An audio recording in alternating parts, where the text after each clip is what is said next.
Merci beaucoup d'être venus si nombreux. Thank you very much for coming. I am Guillaume Balas, a French MEP, socialist, and I was one of the founders of the Progressive Caucus, which is a parliamentary initiative.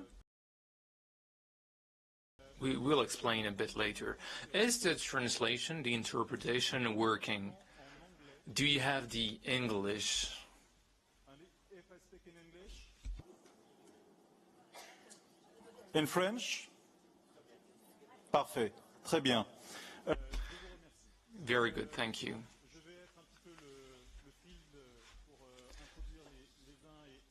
So I will be the facilitator to introduce the speakers. First, we'll start with a series of interventions, and then we will have a debate, also an exchange with the room, and conclusions, and then we'll wrap up. There is the Prime Minister, Tsipras, so we can officially start.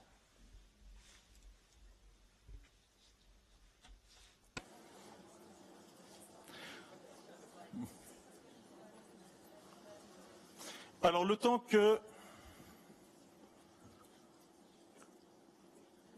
qu'Alexis Tsipras s'assoit, je vais demander à... While I wait for Alexis Tsipras to sit down, I'll ask Eva Joly, MEP from the Greens, founder as well of the Progressive Caucus. She's from French. Please, a few words of introduction.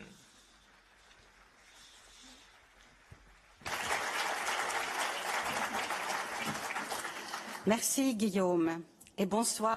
Thank you, Guillaume. Good evening to all of you. Mr. Prime Minister, dear Alexis, dear friends. First of all, I would like to tell Mr. Tsipras that the destiny of Greece is a concern for all of us and that the fate of its people and our people are linked. Our solidarity is unwavering and we feel your suffering.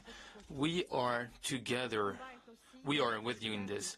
Our fight is also a fight to put an end to the strangulation of people by finance.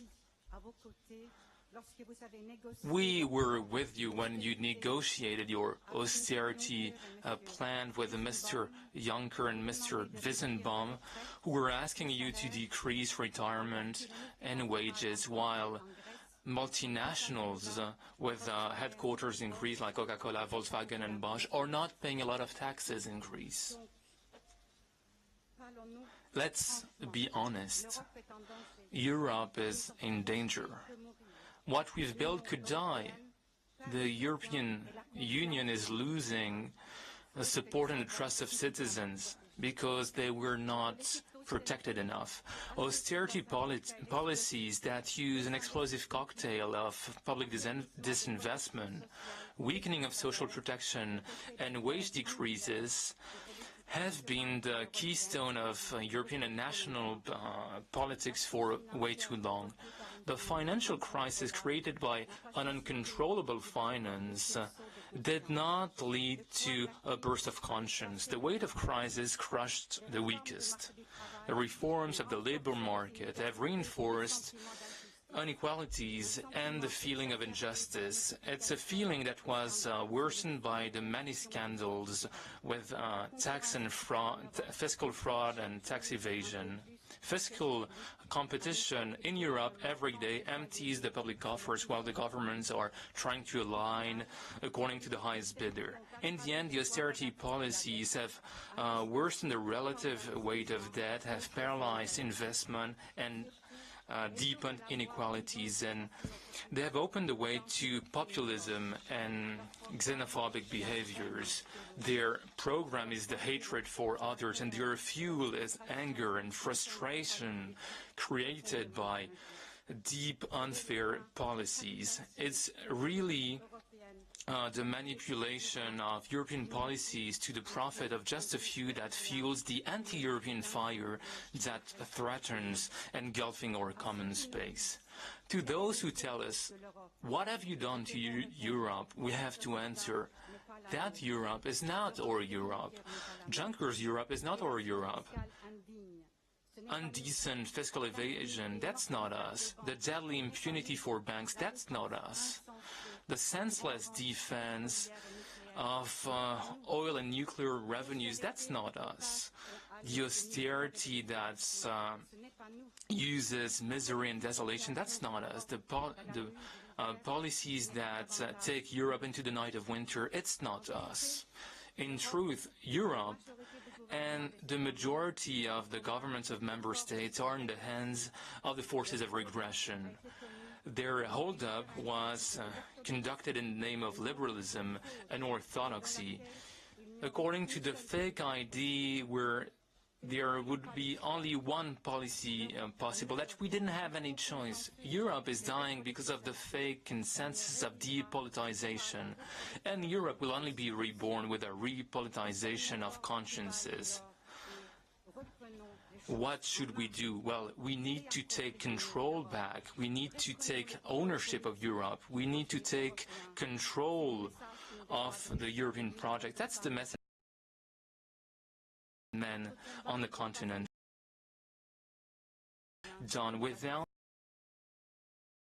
done behind the secret of deadlocked institutions and obscure rules. I'm not naive. The fight will be hard.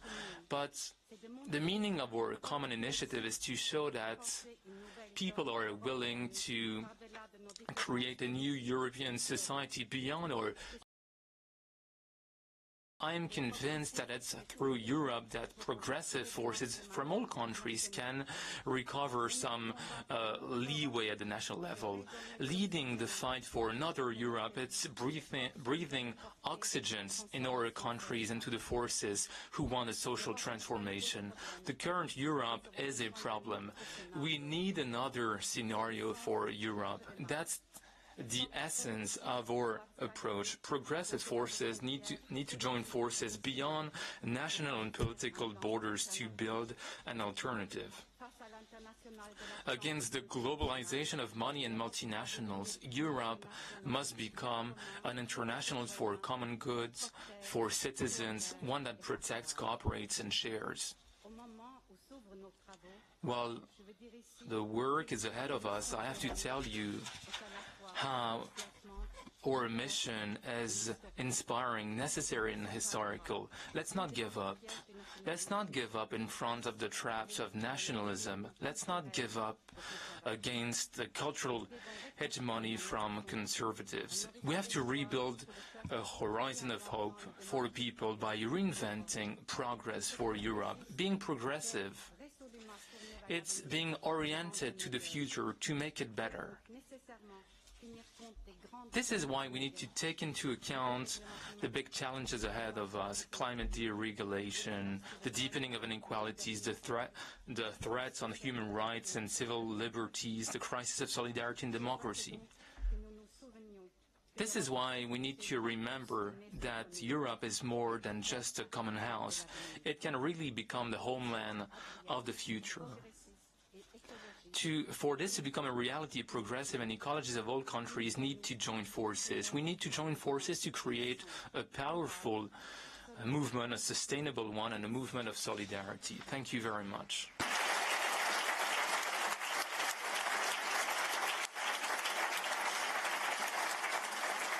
Bien, Eva Joly a donné le ton, le sens de cette initiative de faire que tous les progrès. Eva Joly gave her introduction. We need to talk to each other, to speak about this Europe that is not going in the right direction. Eva Joly won't be able to stay with us, but Zimmer, who wants to take the floor because his plane is going to arrive as well, and Gabriel Zimmer is the chair. Gabi Zimmer is the chair of the European United Left and Nordic Green Left. She's from Germany, and I'm very happy to welcome her on stage and to give her the floor for an introduction. Thank you very much also for invitation and also for the initiatives by the Progressive Caucus. I have only one addition to you. The name of our groups are not only United Left, the Scandinavian green left, and that's why we have such a broad participation in our group by different left groups. And that is also important for understanding the character of our group. That's why I'm speaking here as a president of this group, and for myself, I'm very happy to meet you here, and I would like also to welcome Alexis and all the other guests. And I would like to say, if we are starting to discuss about another scenario, we should start to discuss about the Greek people and solidarity with the Greek people. To say what we could do, how we could bring us all together. Not looking at the differences we have on different issues. That would mean to break the attitude, the dominance, the hegemony of neoliberal ruling parties, ruling forces, means first to be in solidarity with the Greek people. With that, we should start. And that means also for my own country, I'm coming from Germany, to change the public attention, the public position concerning Greece. And for that, we should say, stop with any kind of austerity policy in the European Union.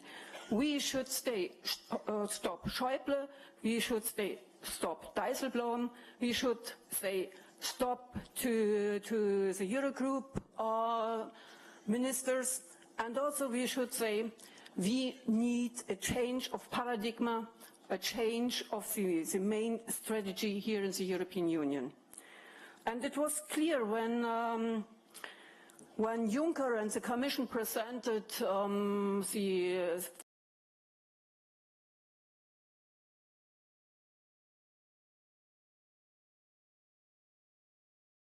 strategy in the development of the European Union. And we should say no. We need another scenario. We need a scenario where the people can live in dignity, independently from the country, from the region, in the European Union. They all have the right to live in dignity, to work in dignity, and we should also say welcome to refugees, to all the people who have not the citizenship of the European Union. And for that, I would like to say, 60 years after signing the treaties of Rome, we should say, okay, we have seen what was the development, what is the outcome of that. We should go back. We should go back to the manifesto of Entertainer from 1941, because that manifesto opened in the darkest period of European history a vision for a democratic socialist Europe, saying we have to go together. We have to break the dominance of the national states. We have to go further in the interest of the people. We have not to participate in any kind of war, economic war, military war. We have to say we would like to live together. That's our work, what we have to do. And that's why we are not able to write a new manifesto of Entertainer. Might be today we have to name it Manifesto of Lampedusa, Manifesto of other regions or parts of the European Union where every day were human rights broken by European Union policy. And saying that, I think we should combine it, our work on a broader vision. We should combine it to take action and to change what we can change today. Today, to improve living conditions, working conditions of the people. And I would like to say, let's move on to start action now, to say what has to be done immediately. Stop austerity policy, fight for just and fair debt solutions, cuts, restructuring debts, actions for solidarity, as I said it before, with the people in Greece, Spain, Portugal, and others suffering the most under austerity policy and dogmas. Address the German excessive export surplus. We need concrete and binding policies to fight poverty and social exclusion. We have to improve public services. We have to fight for improving working conditions for employees.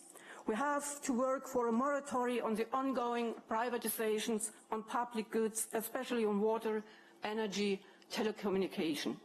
And we have also to work now on a moratorium on accelerate military armament here in the European Union.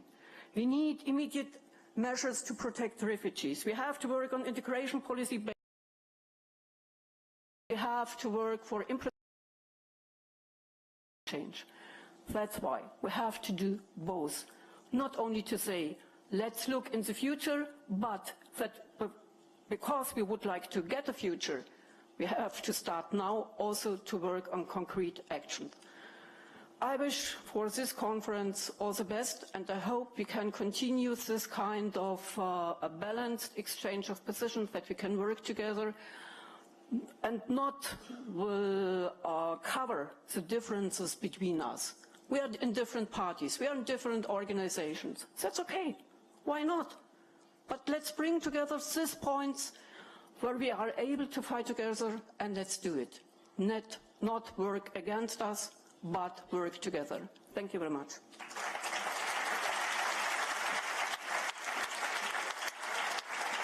And excuse me, I would like to say it. I have to leave immediately because I would like to break any kind of rules.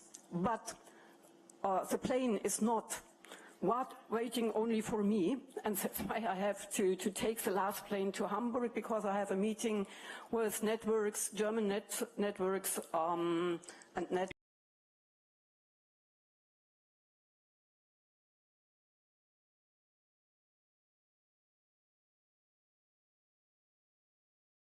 Thank you very much, Gabriel Zimmer, for your words. It's true that we come from different organizations, but in spite of that, a few months ago, a few years ago, wherever we came from, we were citizens coming from associations, coming from trade unions or political parties, whether we are Greens, Socialists, Communists, and from other organizations. We were industry to defend a cause. We met people, we organized meetings, sometimes against our political organizations which didn't want those meetings. It was the cause of Greece.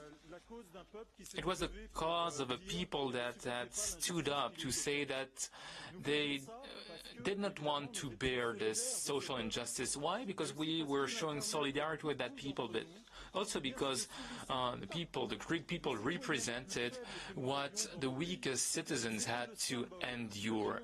It was a symbol, the demonstration of the Europe we did not want. And that's why Alexis Tsipras represents and has represented in those tragical times Greece, and we hope that the outcomes for Greece will be more positive, and there will be a summit tomorrow. But Alexis Tsipras is a European symbol. He's not just a Greek symbol. He's a symbol of hardship, a fight, of tough compromise. But he is the symbol that we must not give up, that we must fight for our convictions, whatever the times that we're going through. And it seemed clear for this first public meeting of the Progressive Caucus for Alexis Tsipras to be our guest. Thank you very much for coming here, and you have the floor.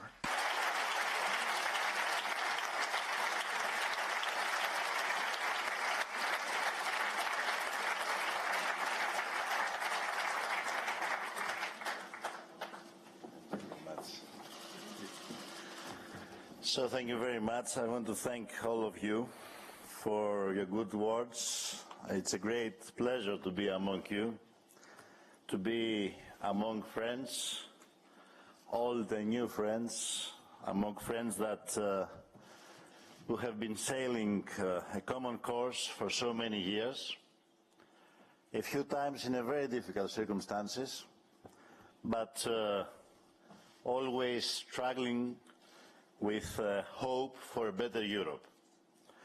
And I think that this is a very useful discussion today for the future of Europe.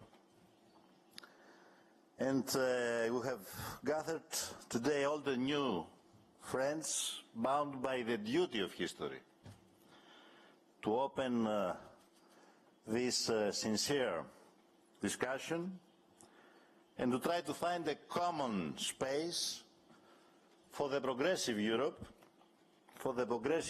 of today and tomorrow. Because Europe cannot be better if it is not progressive, if it is not social, if it is not democratic. And all of us, irrespective of our ideological foundations and differences, forces from the radical left, socialists, social democrats and ecologists, I believe that we have a common political interest and a shared goal to change this Europe. Democratic and ecological, social insecurity and fear. This is why the Progressive Caucus is a reference point for all of us.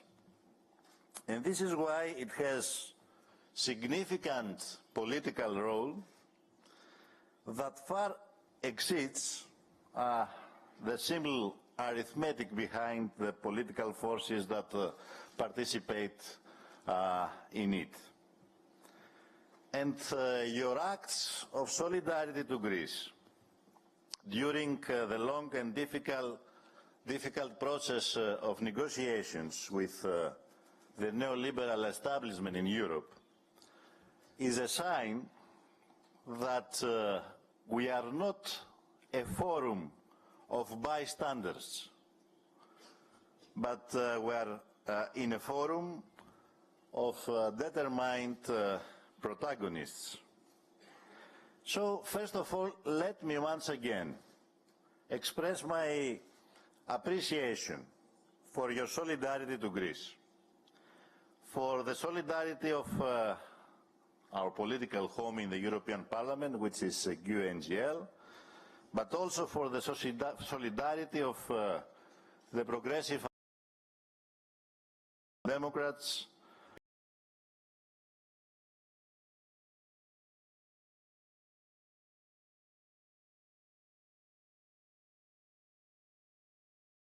Greece has reached at least the point of return to normality and growth. The point where the exit from the memoranda of austerity is visible, clear, and irreversible. After the last week Eurogroup agreement, this point has a specific date, and this date is in the next summer, the summer of 2018. But the return to normality has not been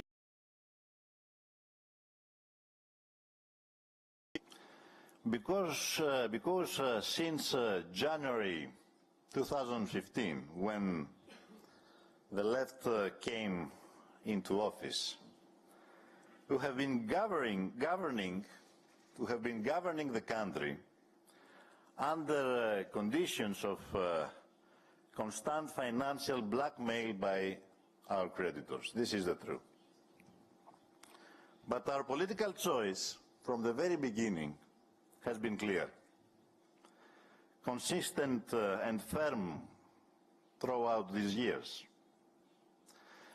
And our choice was not to risk blowing Greece to pieces, not to risk discrediting the left in Europe. And this is why at no point did we agree to assume the ownership of the austerity policies. This is why we never stopped fighting implement at the same time a parallel program that protects the most vulnerable people. This is why we never compromise with the idea that a democratically elected government has no right to legislate on its own, of course in the framework of the common agreements, but with its own choices. So we strongly defended the sacrifices of the Greek people, and particularly of the poor, the low income and the unemployed. And we never even think to escape for the political responsibility that Greek people entrusted upon us. We never even think to surrender them to those forces in Greece who represent the interests of the most corrupt of the oligarchy and promise a future of endless austerity, social insecurity and unemployment. And let me say that now, after so long time from the difficult summer of 2015, maybe it is the first time that we are feeling vindicated for our choice to stay and fight. By creating alliances in the European framework, by negotiating tough, by trying to open windows of hope in the darkness of the European establishment. Dear friends, at the time that neoliberalism has captured Europe, no one spares in the struggle to change Europe. We need the participation of all the democratic and progressive forces which want to be part of that struggle, without excluding anyone, the left, the ecologists, the social democrats. And the social democrats need to measure up to their own historical responsibility and to put an end to the neoliberal consensus. We need popular awakening and action to put an end to the Europe of mass unemployment, explosion of poverty and inequalities, social dumping and low public investment. The economic and social legacy of the European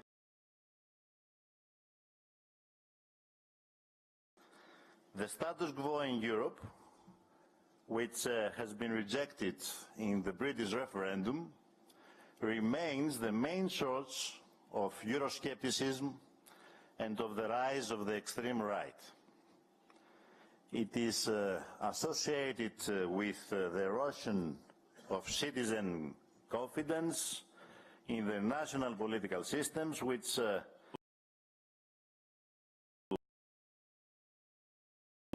and refugee crisis. With increasing inequalities and the insecurity of European middle classes. It is associated with a crisis of political representation of the lower social classes, which have been the first victims of EU-promoted austerity policies and now are the first victims of stereotypes of extreme right-wing xenophobia and nationalism. So the EU today, as it is today, and this is a truth that nobody could refuse, the EU as it is today does not inspire and does not attract. And inaction means sooner or later implosion. We need to organize the end of an era for Europe by putting forward a realistic political plan for a Europe ever closer to its citizens. By reconnecting European integration to its own founding principles of democracy, equality, and solidarity. The democratic, social, and ecological foundation of Europe, I believe, is the only way out. And this is a struggle worth fighting for and worth asking for the collective endeavor of all progressive forces. A few days ago, after a failure summit of G7 in Bari, the German Chancellor Angela Merkel stated afterwards, just after that, Europe must take its fate into its own hands. But for that to happen, I believe that the fate of Europe's people should be common. And that fate cannot be common when a wall of money divides Europe's south from Europe's north. When the economic and social distance among the European Union member states widens and inequalities within European societies grow. When the fate of a generation is determined by German-inspired austerity and by a state of exception in the European social and labor acquis. Or it is determined by geography when it comes to the management of the refugee crisis. Europe will take its fate into its own hands only when people take Europe into their own hands. When Europe becomes a matter of its own citizens, not of a few technocrats, as it is now. Only when Europe becomes a matter of democracy for all, and when it can manage its own parallel crisis, the economic, the refugee, and the security crisis, collectively and effectively. And for that to happen, we should at least abandon ideas which are beyond the treaties, such as the failed idea of the core Europe, because a more divided Europe will be a weak Europe. And we should proceed with economic and social deepening. That is with the Eurozone strong and legally rights.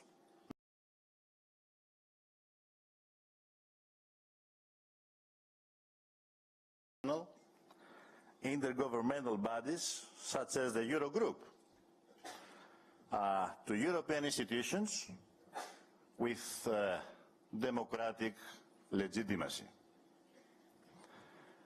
This is why, for us, democratizing the Eurozone does not mean maintaining the status quo with a fig leaf of legitimacy. On the contrary, it means reforming the status quo with a new structure of governance subject to democratic legitimacy and accountability, with economic and fiscal policy coordination geared towards growth, with fiscal risk sharing, including the issuance of Eurobonds, and prevention of fiscal and social dumping. For us, democratization of the Eurozone means a new beginning of Europe. And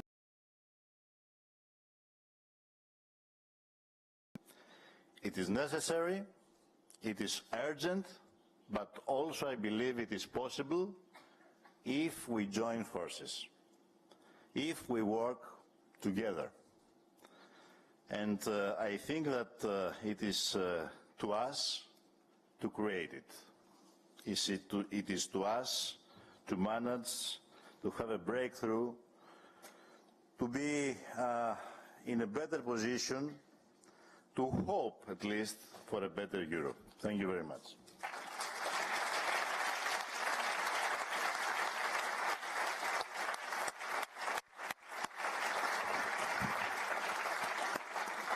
Merci beaucoup, Monsieur le Premier ministre. Well, thank you very much indeed, Prime Minister. We see the missing scenario, well described in your intervention. As if it were possible to escape both scenarios we face today, a progressing nationalism that is everywhere to be found, that is creating hatred, and the neoliberal Europe that would be stronger and stronger, that would consolidate inequalities.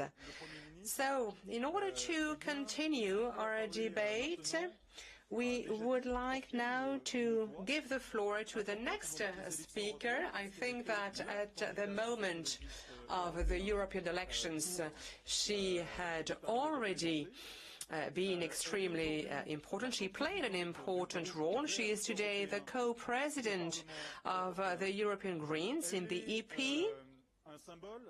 She represents a symbol of renewal, modernity. She is also representing women, and I think that it is really a pleasure for us to listen to her within the EP, but it's important to give her the floor so that we can understand how ecology can really pave the way towards a progressive Europe. And I would like to ask you and to welcome Ska Keller.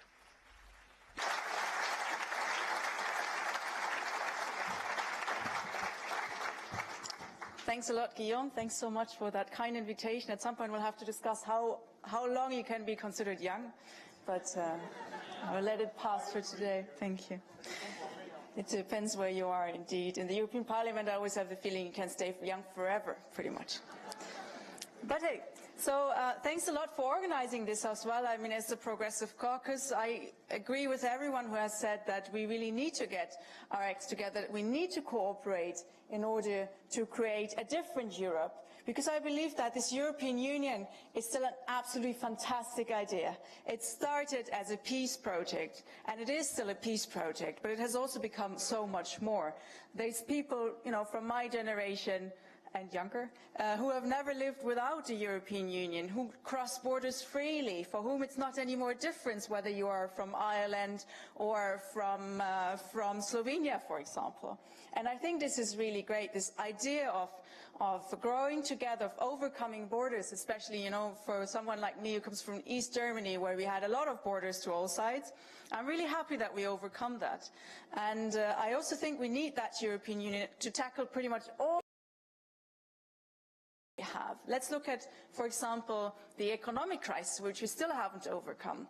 Let's look at globalization, an issue that goes, that really touches a lot of people. A lot of people feel insecure about, you know, am I gaining something from globalization? Maybe I'm actually losing something from globalization. But no nation state alone can deal with globalization. No nation state alone can deal with an economic crisis. No nation state alone can deal with the climate crisis that we have, and that is becoming, and is already, such an existential crisis that we're facing in the world. And of course, it's also very difficult for one state alone to deal with the issue of migration and of people looking for protection. So we really need that European cooperation. We really need that union. And we also need to make it different. We need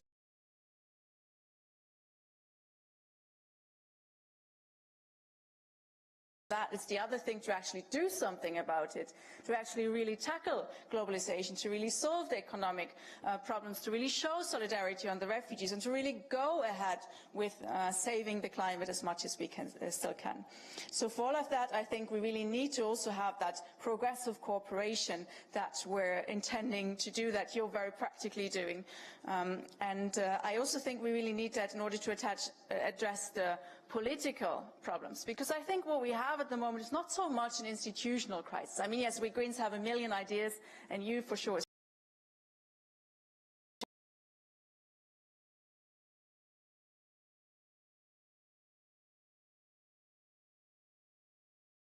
one of political majorities. We simply do not have the proper political majorities to do proper climate action, to go about the solutions for the economic crisis, to change the paradigm of austerity.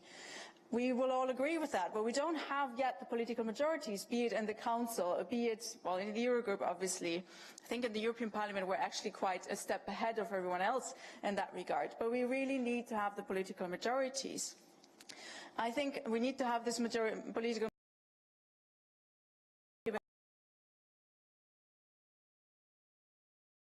of climate change, of environmental protection, which is, by the way, also a big social question, because it's always the poor people who suffer most, for example, from air pollution. You know, the rich people can go and buy their organic food and then can be pretty sure that it's safe, but if you don't have the income, you can't. It's a big social question.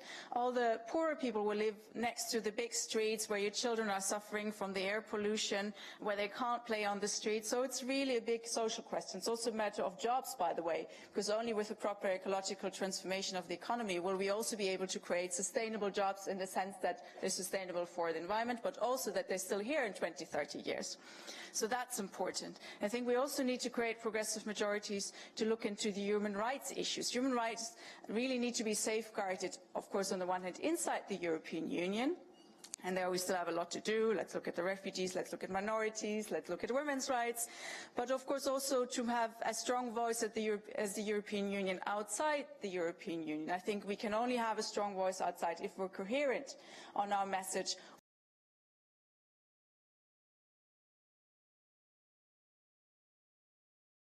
at any single circumstance.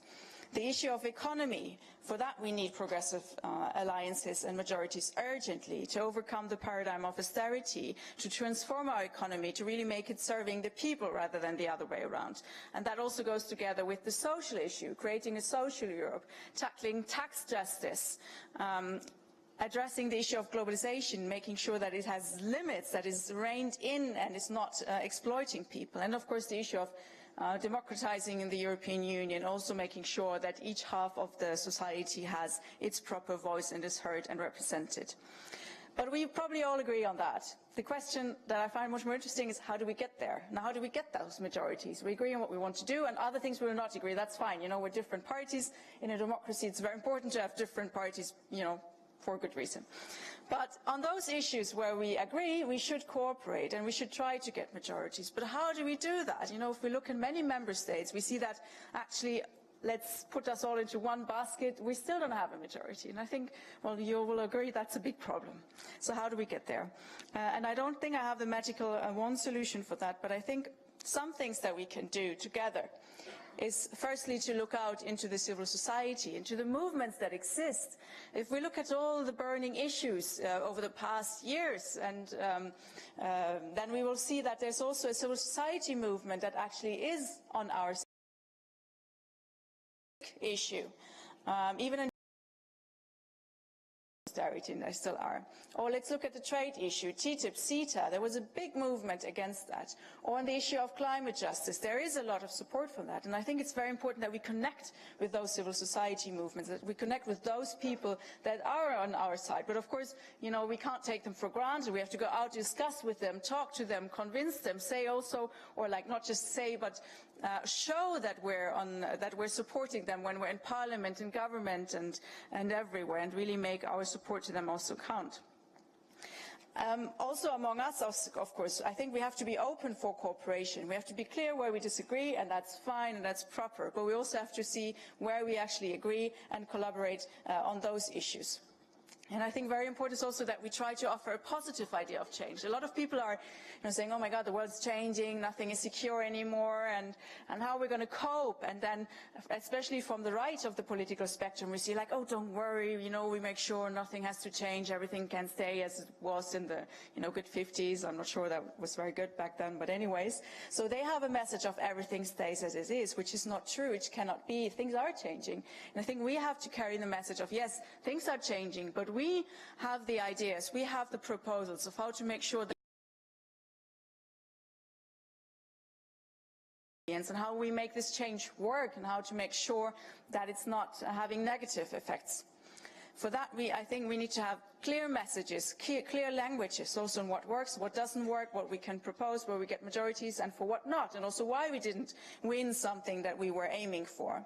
I think we need the courage to go into conflict, to go into disagreement with the other sides, not always just say, okay, shit, the majority in some polls was saying against that, so then we're super afraid of doing that. I think we need some courage to go outside and try to win elections, and we see that has been working. I mean, in the past elections, there was one thing very clear, that it was possible to win majorities with a clear pro-European message, well, obviously pro-European and pro-change, but also clear pro-refugee issue. And just one example, in the Netherlands, where the whole threat of Wilders was very clear, but the Green Party, just to take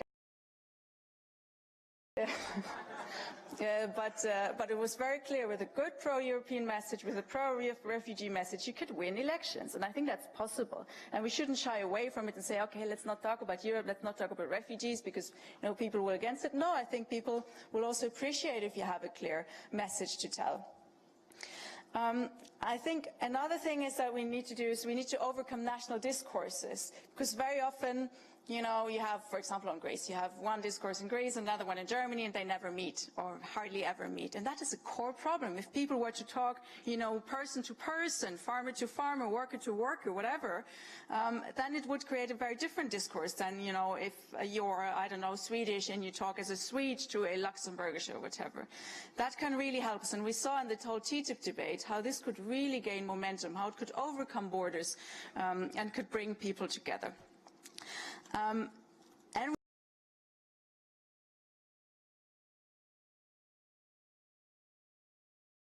it's a big company's economy. What can you do? We can't do anything. Sorry, it's all, set up. That's not how we should go out and do things. We want to change the world. We want to shape the way how we do it. It's us who decide about our common future in Europe and also elsewhere. It's us who can do a difference, who have the power to change something. It's not all predetermined by someone else, be it Trump, be it business, be it whatever. No, we have the power to change our future. We have the power to shape it, and that's what we have to do. Thank you very much.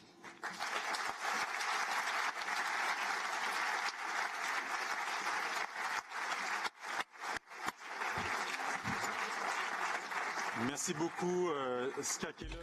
Thank you very much indeed, Sp.a. Keller. Please stay with us, because we will have a debate all together. The president of the S&D group, Gianni Pittella, wanted to attend, but unfortunately is not able to join us. So, first, I would like to welcome Sergei Stanichev, the president of the Party of European Socialists. Thank you very much, Sergei. And he asked one of his vice president to take the floor here on behalf of the Socialist group, and I know her. She is the vice president of the Socialist group. She is a French MEP. Isabelle is now going to take the floor. Oui, donc bonsoir à toutes et tous. Good evening. First of all, I would like to apologize on behalf of Gianni Pittella, who is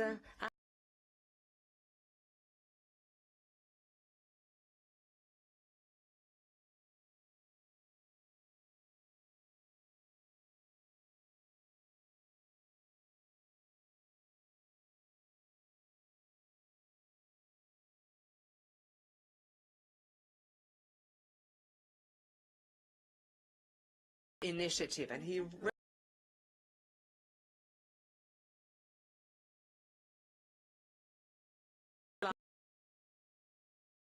do away with the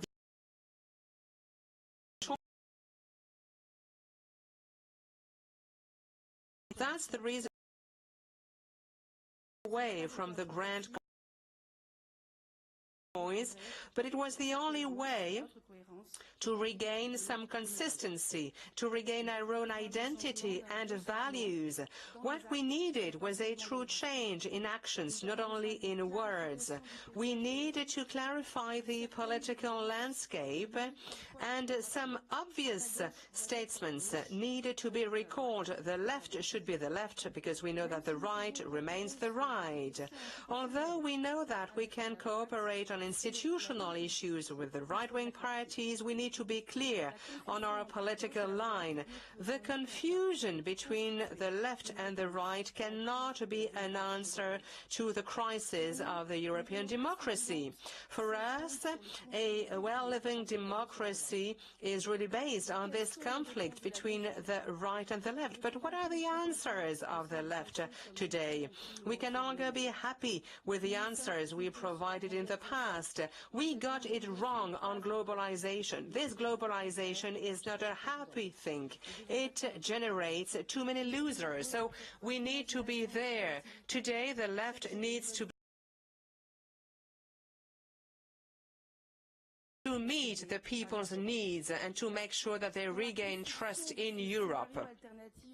If we want to set up a new scenario, we have to meet three urgent situations. First of all, we need to be adamant on economic issues. We need to overcome austerity. We need to do away with this pact. We have always been side by side with the Greek people. We will never accept that a people is taken hostage by anyone. Today, Manfred Weber declared that he would accept a debt relief only if there was a new government in Greece. This is totally unacceptable. This is really an attack to democracy. Second, we need really to design new structural production ways based on sustainable development. The priority is to fight against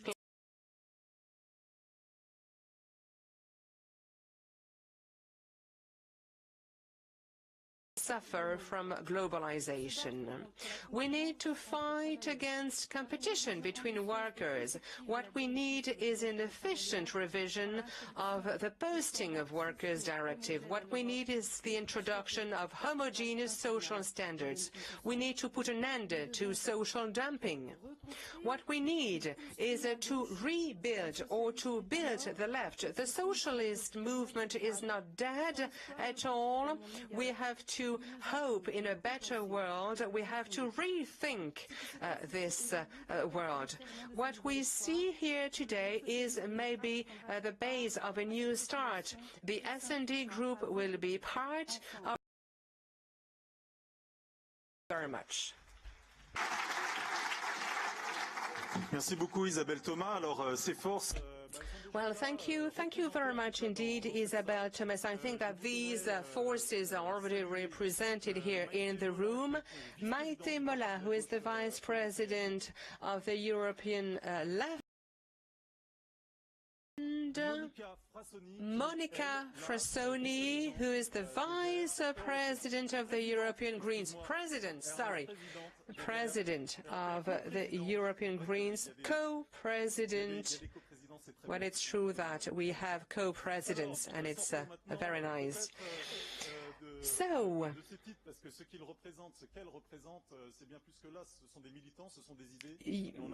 you are basically activists, and what we need are ideas. I now would like to give the floor to the next speaker, who has really shed a light on the French presidential debate. I'm sure that you know who I'm talking about. You've been able to explain these major changes in the world world, because of which we see the surge and the rise of populism. You have been addressing the labor issues, the environmental issues as well, and I hope that you have been able to convince the French people to the ecology and this new paradigm. And I think that it's been an honor for me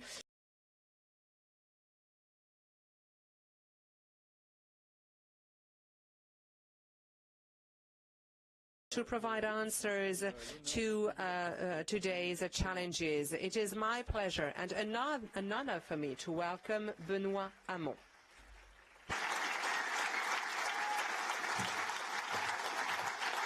Merci beaucoup. Well, thank you very much for these kind words. I'm just wondering why I haven't become the President of the French Republic. Well, maybe one day, sooner or later. Well, first of all, thank you very much. It is an honor for me to take the floor after my predecessor. Well, I didn't know you. Of course, I know who you are, but I feel of the European project that you have explained. Obviously, Alexis Tsipras, it is an honor for me to be here. I think that what we've been through is nothing compared to what you have been going through over the last few years. So obviously we have shown solidarity, but I think that we are co-responsible, because it would be too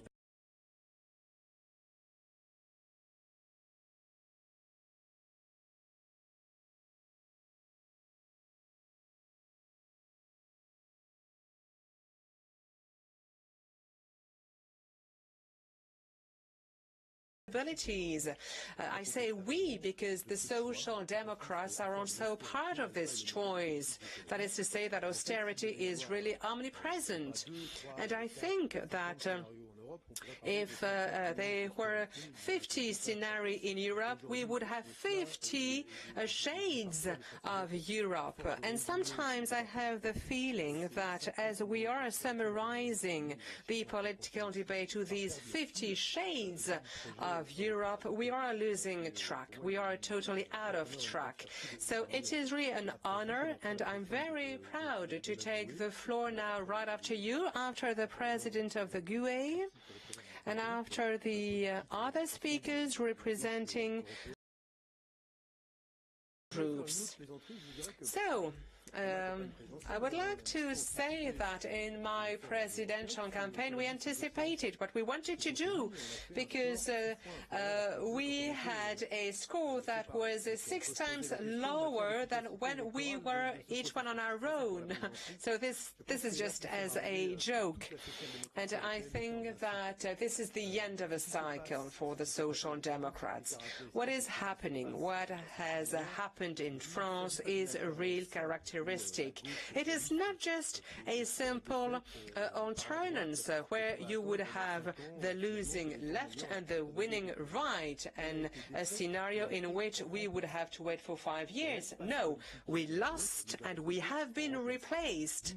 We have been replaced on our political space. We have been replaced by a neoliberal project belonging to Emmanuel Macron. So he was able to attract the social liberals, but also, obviously, the right-wing parties. And on the other hand, you have Jean-Luc Mélenchon, maybe more democratic, less European. And there again, he was able to attract the middle classes and civil servants who would have voted before for the socialists. So we have been replaced. So our political space is really reduced today. So as French Social Democrats, we have to wonder now, what should we do? What about the nature of our promise? And Prime Minister Tsipras just said that Europe has to be social, progressive, democratic and social. When you are a social and democrat party, I think really that's democratic. And the reality is that the European project, what was up to now a compromise between social democracy and was done to the detriment of what we promised, because the European people felt that their social rights that were acquired in the fight with fights were being reduced. How? By losing democratic sovereignty, because they had the feeling that the powers lost at the national levels were not being replaced by the same powers at the European levels. And you have many examples. Greece. On the fate of Greece, let's look at what happened. You had votes in Greece, votes that were disdained by the European institutions, and they even decided to go beyond this sovereign choice by the Greek people. And elsewhere in Europe, that's what we see. We see that the democratic decisions are not respected by what's decided at the European level. What does that mean? Does that mean that because Europe is bad, that we should leave Europe and abandon the European project? Of course not.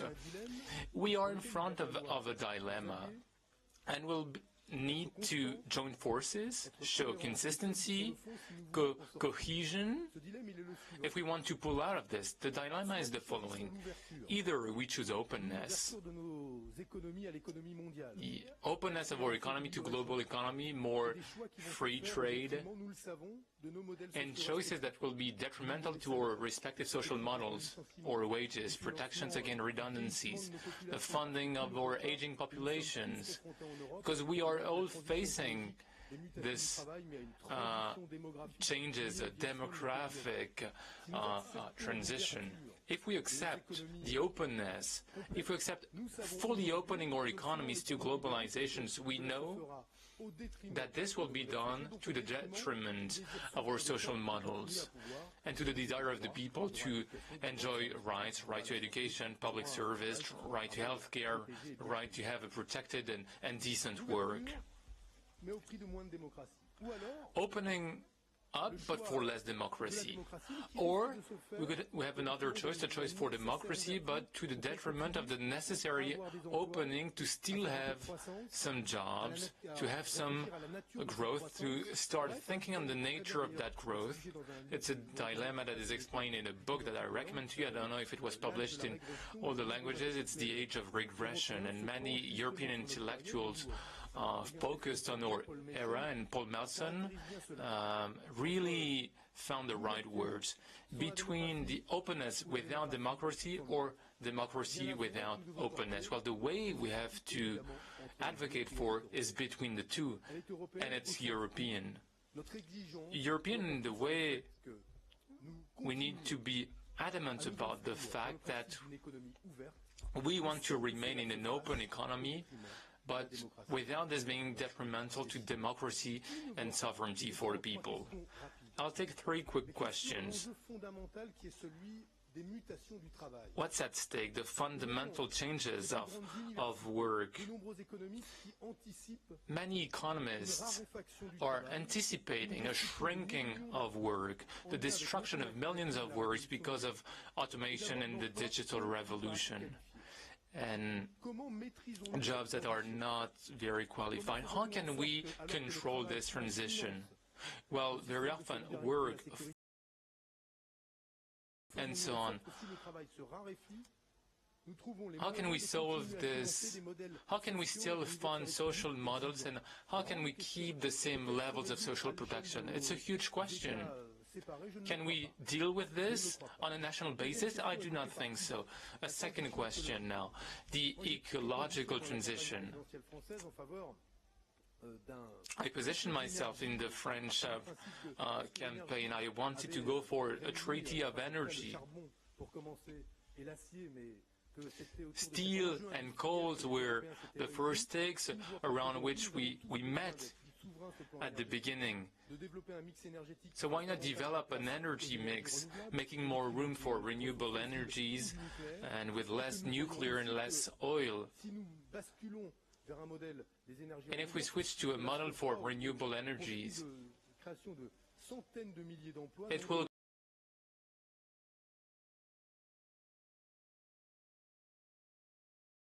why we need today a treaty of energy, but a plan that goes beyond what was foreseen by the President of the Commission, Juncker, because that's well below the needs of the European economy. If we want to really convert or model to meet the goals of the Paris Treaty in the COP21, that's what we need to do. And as a socialist, we cannot refound our family without ecology. It will always be interesting to speak about fighting poverty and so on, but if humanity disappears in the long term or in the mid-term because humanity is taking the resources of the planet, but the planet is not in danger, it's humanity that could disappear because of its choices today. So the central question today is on the way we can revitalize social democracy, and that's through the ecological issues. That's crucial, and I said this during the presidential campaign. We see this in our countries. The decisions that we take will be judged by our children. For the last 20 years, especially since 2008, we speak about public debt, but that debt is, if it's cancelled or something else, it's just between us, between individuals, okay, groups of interest with their own agenda, but we can imagine all the possible scenarios, but the ecological debt cannot be reimbursed. The injury to the planet for future generations cannot be cancelled. That debt cannot be repaid. The damages are irreversible in terms of biodiversity, in terms of the species that disappear, in terms of global warming. You cannot go back on this, whatever your faith in science. So this question is really central. And I have two daughters, young daughters. If tomorrow they are 10 times as responsible as my generation, would that choice allow them to go back on the choices that we did not make? So we might be launching processes that would become irreversible. And even if our children are 10 times as responsible as we are, they would not correct our mistake, not be able to do this. This is why it's essential for us to act. And the democratic transition during the campaign with the French economist, but whose reputation goes beyond the borders of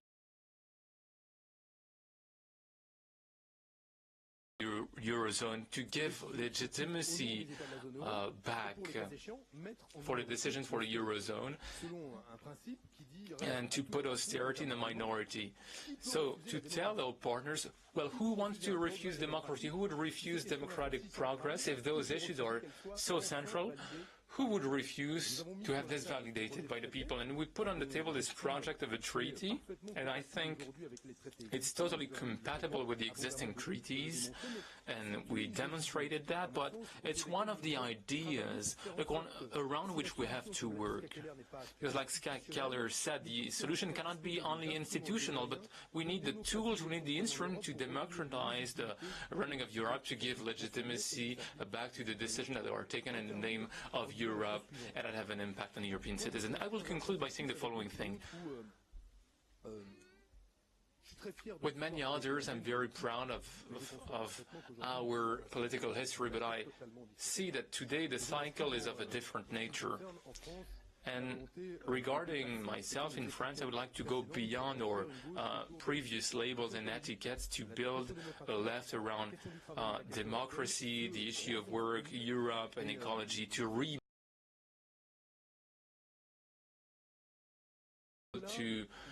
build a majority once again.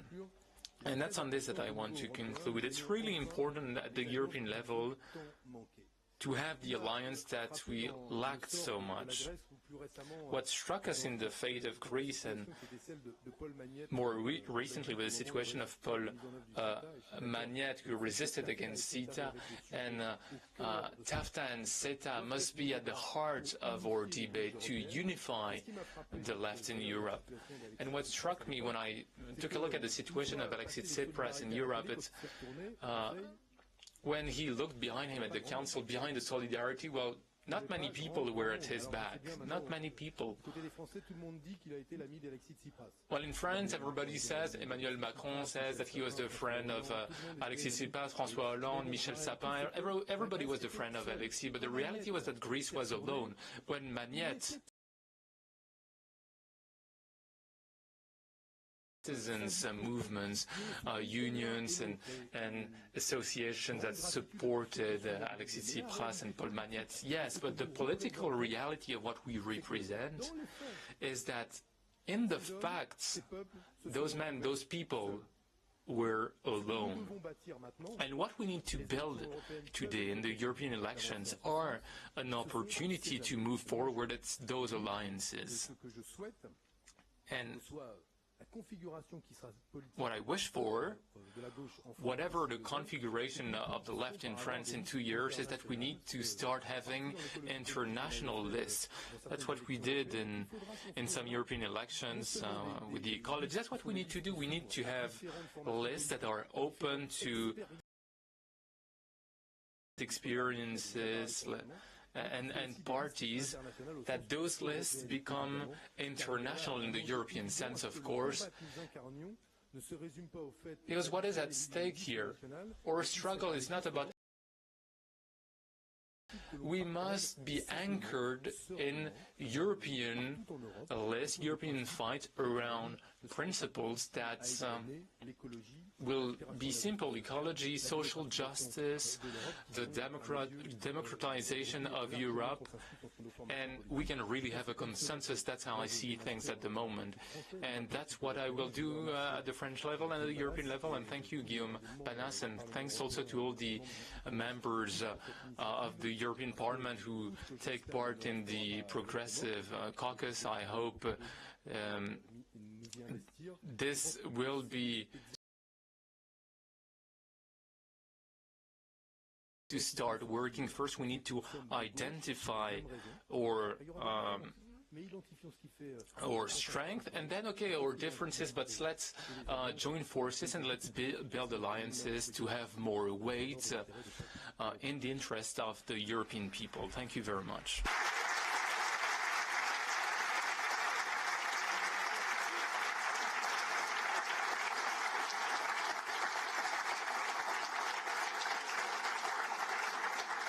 Bien, merci beaucoup, Benoît Hamon.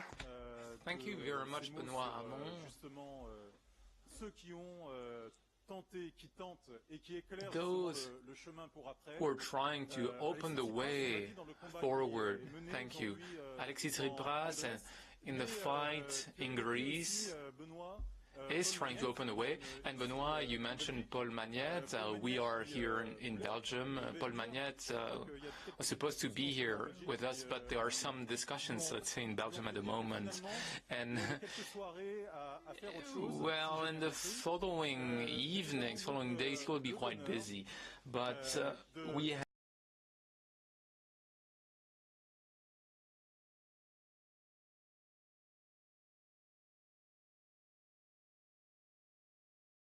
who is president of the Flemish Socialist Party.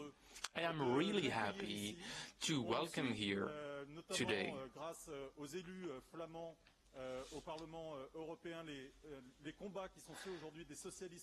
We know what their fight is in Flanders.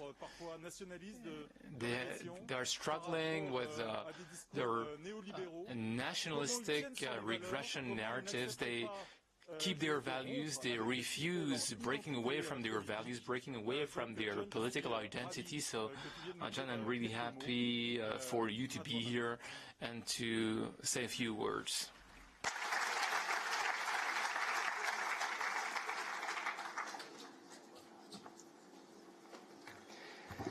Thank you very much. Good evening, everybody. I'm I know that Paul would have preferred to be here this evening instead of doing what he had to do.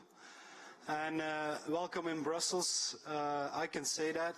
You know, we're a huge country. We have 2 presidents of socialist parties required in one country. I'm one of them.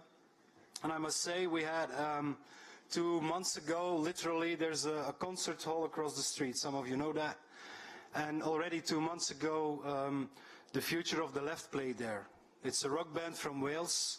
Most of you don't know that, but the Future of the Left is a rock band from Wales. And they play loud, very hard, and it sounds great. And now today we're at the other side of the road, and I just want to tell that because I'm really happy with this organization, with this event. Picking up where Benoît left us, sometimes we're standing behind, and in fact it's not about assembling political parties, it's not about assembling political groups, it's about assembling progressive people in Europe. In words and on television it works. We do that, but if we see the European meetings, it doesn't. And often we are not organized in order to make European people support us. We had the Brexit, we had Trump. After Trump was elected, I wrote in a Belgian paper, and I know a lot of you live in Brussels, so you read the Belgian papers, certainly when they're in Dutch. But I wrote that it was not a default of democracy, that it was democracy, on people giving a message and not being heard. And some of the issues in Europe have been presented here this evening. What we let European technocrats do to Greece. How could we? And did we organize ourselves in the whole progressive forum to stop that? We didn't. We were supportive, but we didn't stop that. Social dumping, posting of workers. Since the beginning of the free trafficking of people in Europe, it has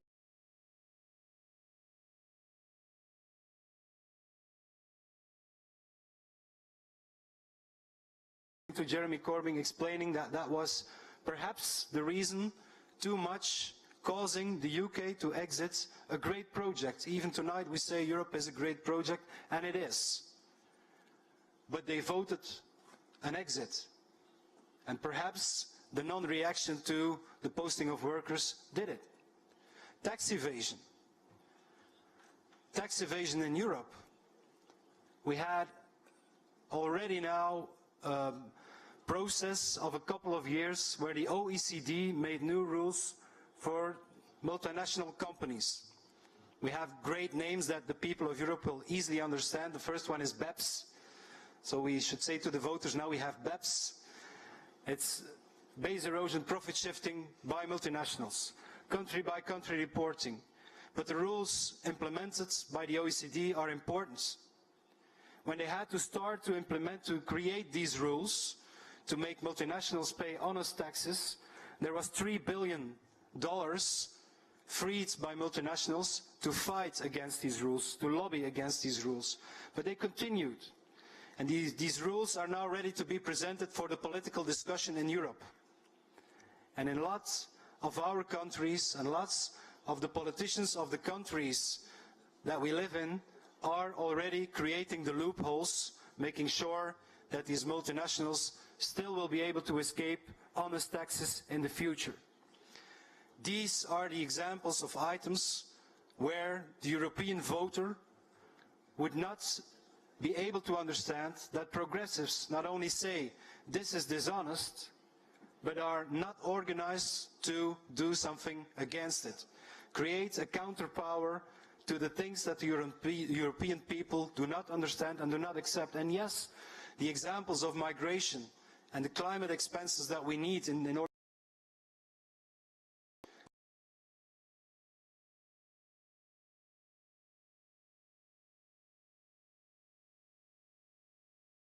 the speakers before me gave the examples where people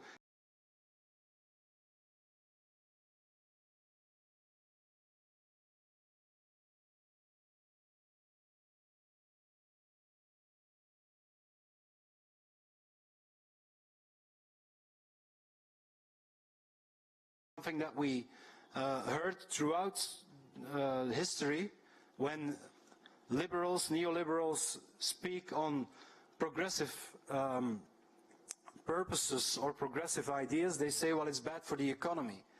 And 70 years ago in this country, there was a Flemish socialist who created social security.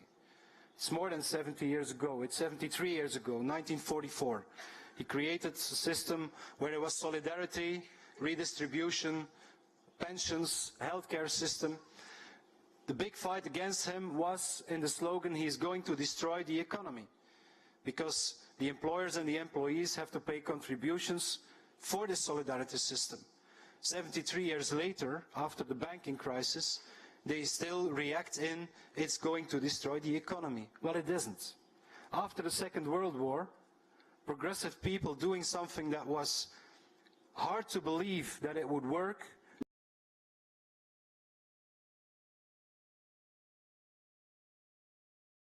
World War, we had a period of prosperity, not of austerity, but prosperity. There were investments and there was social protection. And for 30 years, more or less, to the period when Margaret Thatcher arrived, or when I was born, it's the same period, so it could be either of those. But for 30 years, we had prosperity.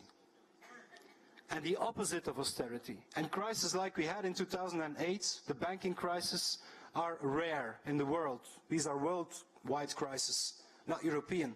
They're rare.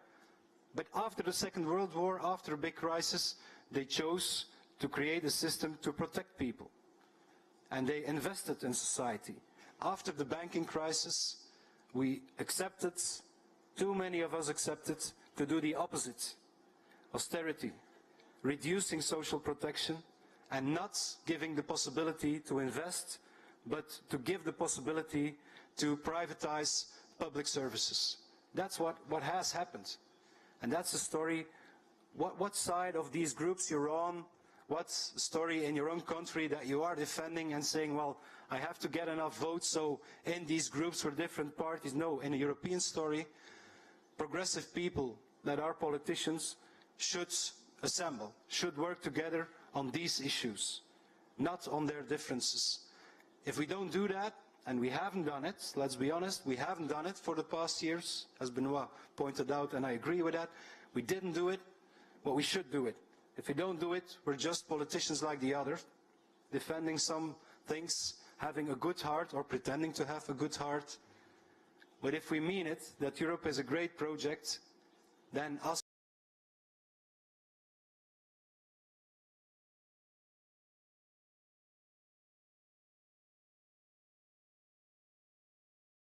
thank the people that took this initiative, and by saying I spoke in the place of Paul Magnette, but he wasn't alone on CETA, Benoît. I was with him, and I'm going to stay there with him. Thank you very much for listening to me.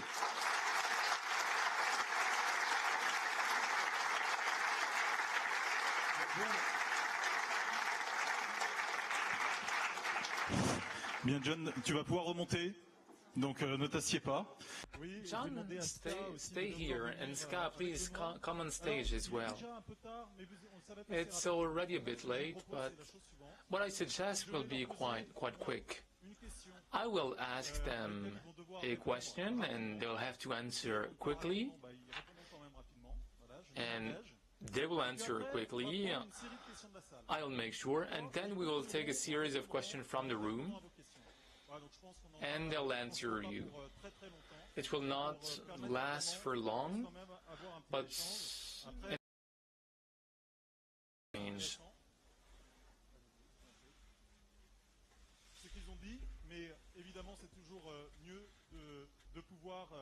It will always better to have interaction with the room.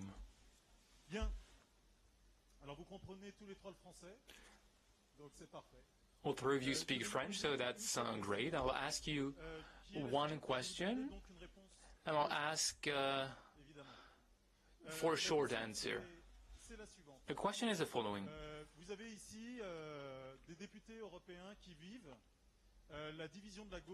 You have MEPs who see a division of the left at the European level, and it's hard to really find a common path, even if very often we have more common ideas that we share more than we think. There are people from the left, there are ecologists in the room, and when they look at the left in Europe, they see it crumble everywhere. The conservative, neoliberal, and sometimes nationalistic forces are prevailing everywhere. And the question I'm asking is the following. It's a subjective one, but do you think it is possible, or that it's impossible, but do you think it's possible to try and unite progressive forces in Europe? Is this positive, or is it impossible? Do you think it's the case desirable, but that there are other ways forward for ecologists in the left in the future? Please give us an explanation. I'll start with John.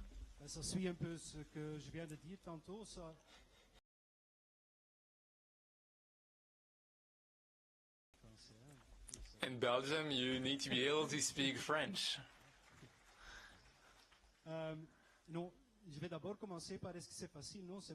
Is it easy? No, it's never easy. And yes, we have our political parties at the national level, and this reality will... Up to now, it has not worked that well, but how can we change this? We need to find common ground, and we need to join forces. Agreements between progressive people who want to work on the same items.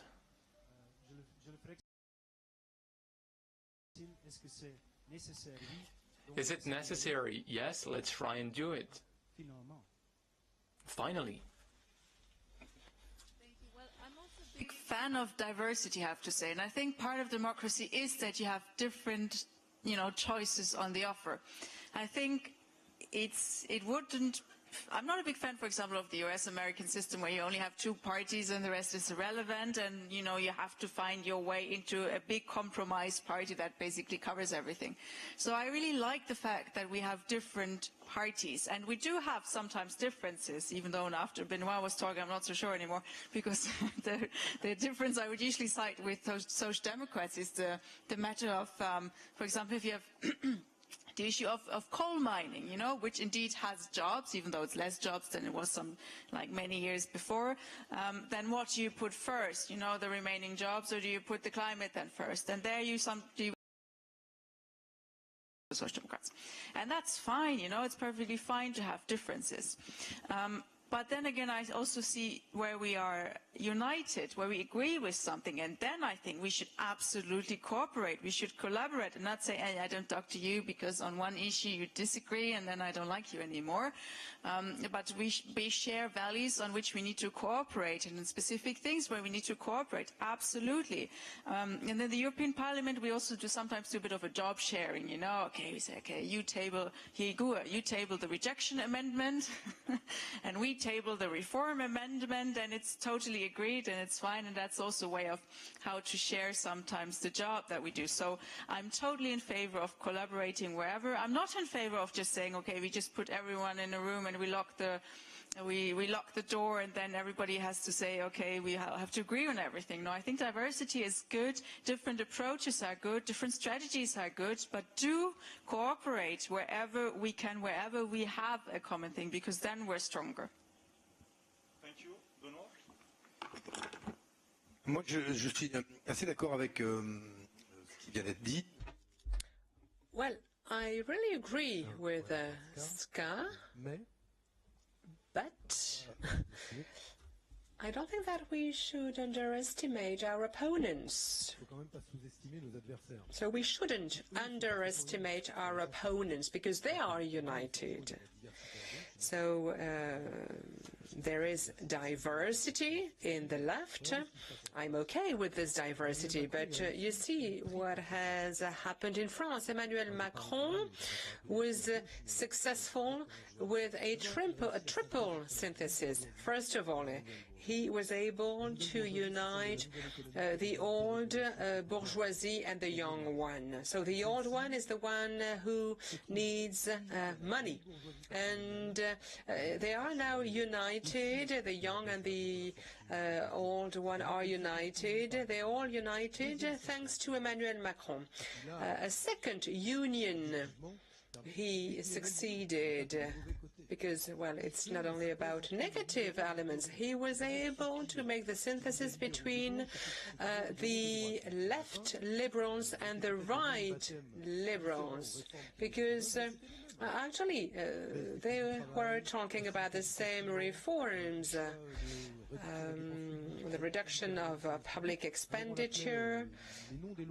Maybe the names of the laws were not the same, but actually the policies had the same objective. Maybe the intensity of the reform was different.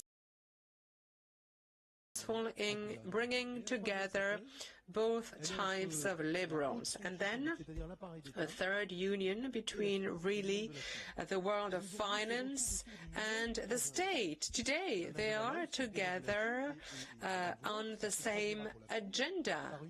And I know that this will mean the hyper-concentration of power in the hands of one man. And then we will have the social class, maybe the bourgeoisie.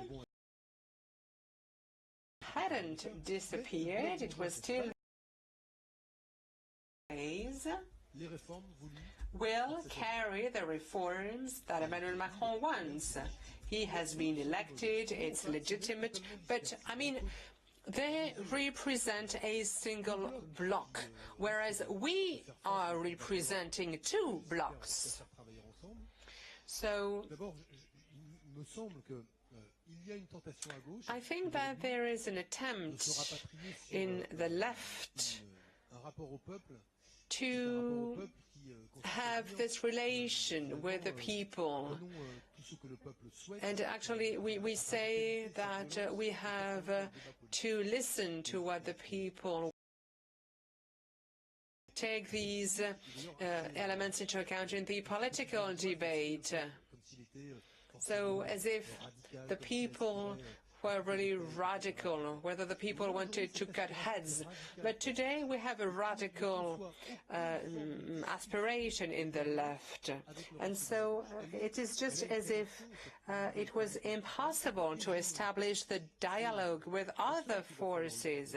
So we will have to fight against this kind of hegemony.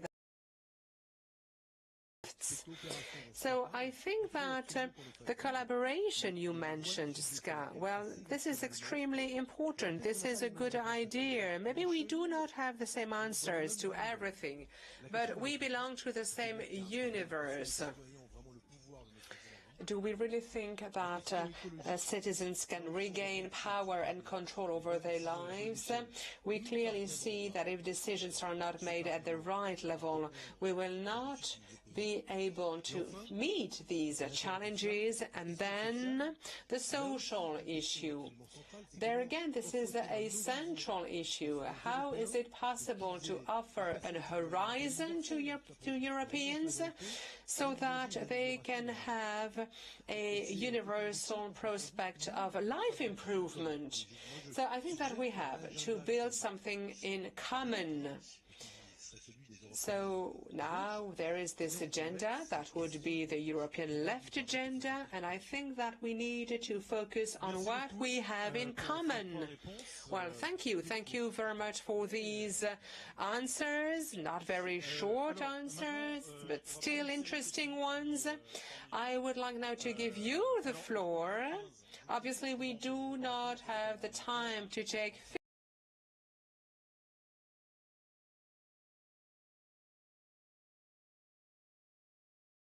Also to conclude, there's one question over there. And the gentleman first, and then you. Well, I mean, you have the microphones, so good evening. My name is Costa Kompounis. I am Greek. My father came to Belgium in the 50s to work in coal mines, and I am a trade unionist. You've been talking about the left, about finances, but I don't think that you have been talking a lot about workers, because workers are the victims of the right-wing policies.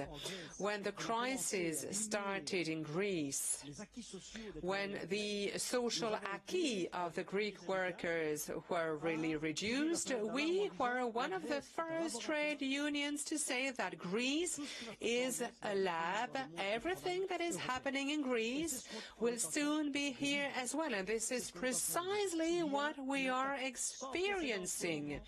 There is an unprecedented attack against the acquis of European workers, Greek workers, Belgian workers. We thought that we would be protected, but actually we see that it's not the case. So, trade unions have a major role to play in this debate.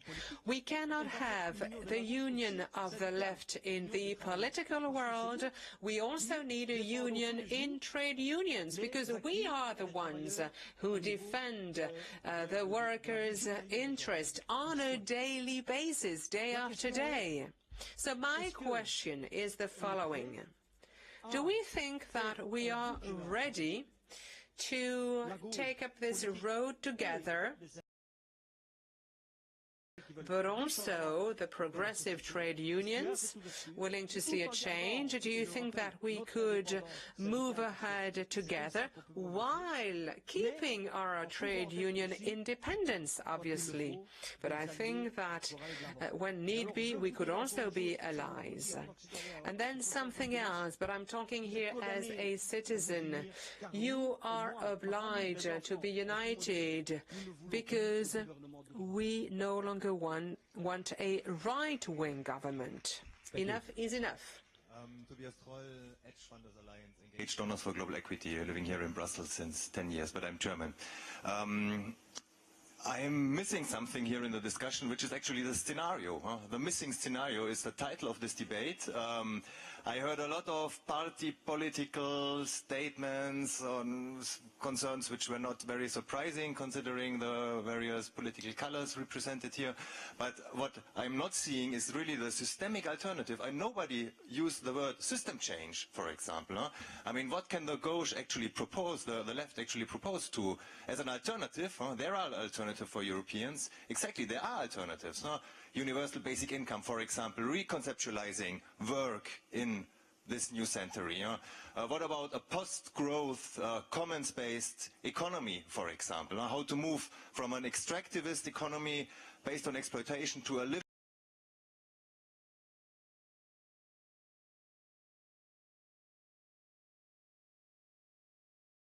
create a new scenario, actually.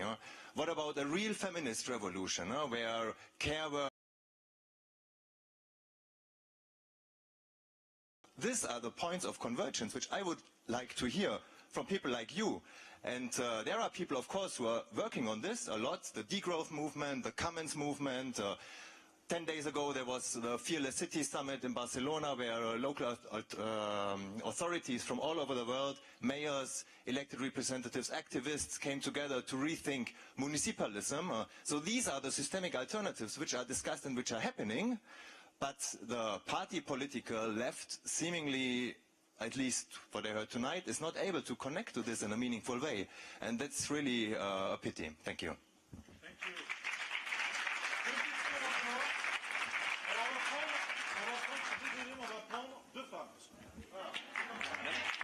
We will now give the floor to two ladies. My name is Christelle. I am a world citizen. I live here in Brussels, which is a tiny world.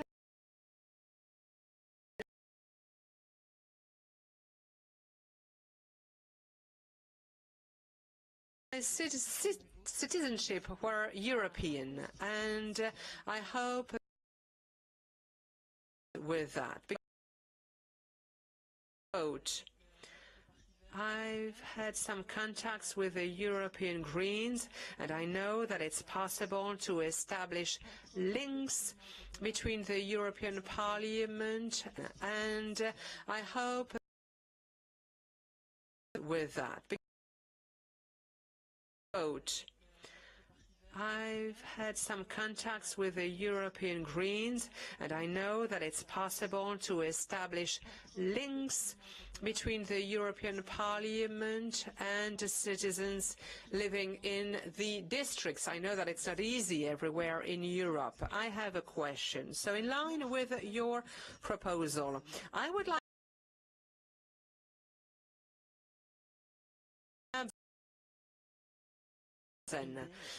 like to have an international list, and you should make yourself known in all the other countries.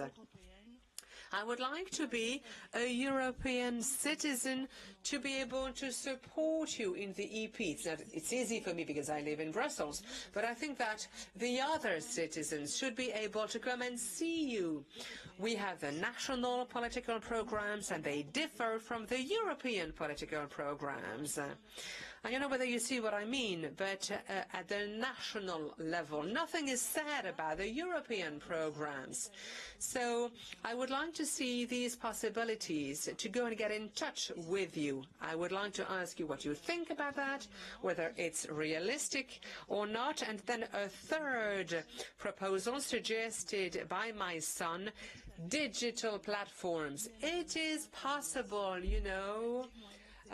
There are so many technological means. I heard an MEP saying, well, how are we going to represent you? Because we are so far away from you, you know, for goodness sake. There are technologies, digital platforms. What do you think about these three actions? Because I would like to leave this room with clear-cut actions. Well, do you belong to the Caucus, by the way? Then the last question. I can do French if you want, but I'll speak in English. And so my name's Diana Canseco, and I think the best way to describe myself is as European. I have no political affiliation because until now I have not been involved in politics, but I think Brexit has caused something that has made me think I need to inform myself. And I think my first question to you as MEPs and as politicians is, how do you get the public involved? How do you do this? And also, what are you doing? You talk in this critical paper and you mention scenarios, and I think one of the scenarios, and I think the paper of the Commission is also missing that, is the people. And I think also that the people see in the members of parliament, in their politicians,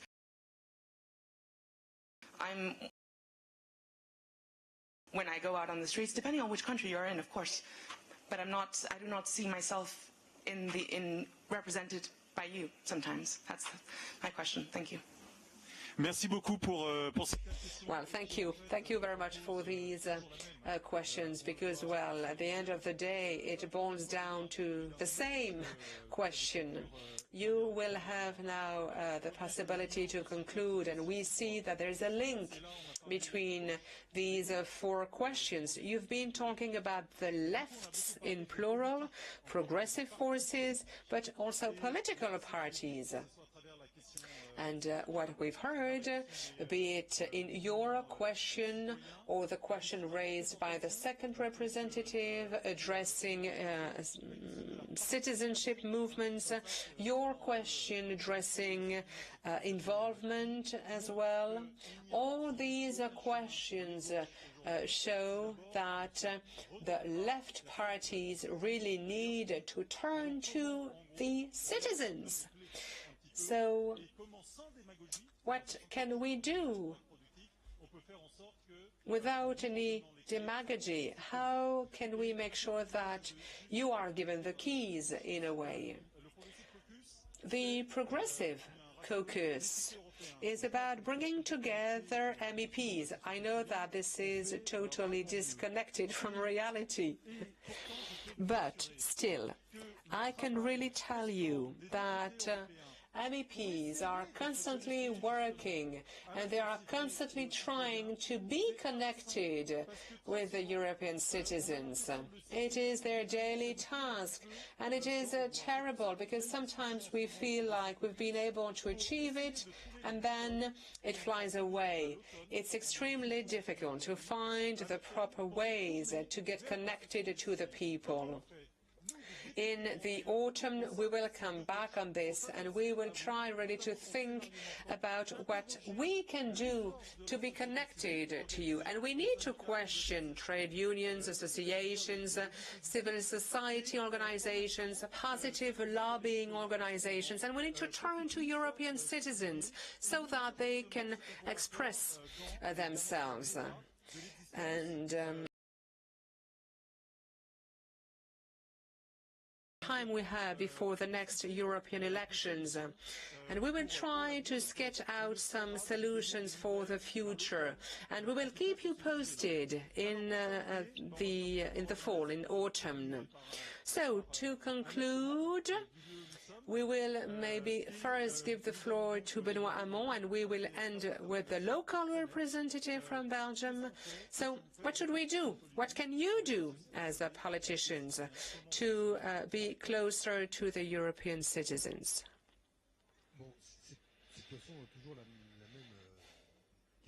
Well, it's always the same question, you know, be it at the national, local or European level. How can we keep this link with European citizens? There is a German philosopher, Habermas, who said that there is always a democratic legitimacy issue when the circle of those making the decisions is not encompassing the circle of those who are suffering these decisions. And this is precisely the feeling shared by many Europeans. They feel totally away from decision makers, and they feel really miles away from politicians. They have the feeling they live in two separate worlds, and this feeling is really exacerbated at the European level. I really share Guillaume's standpoint.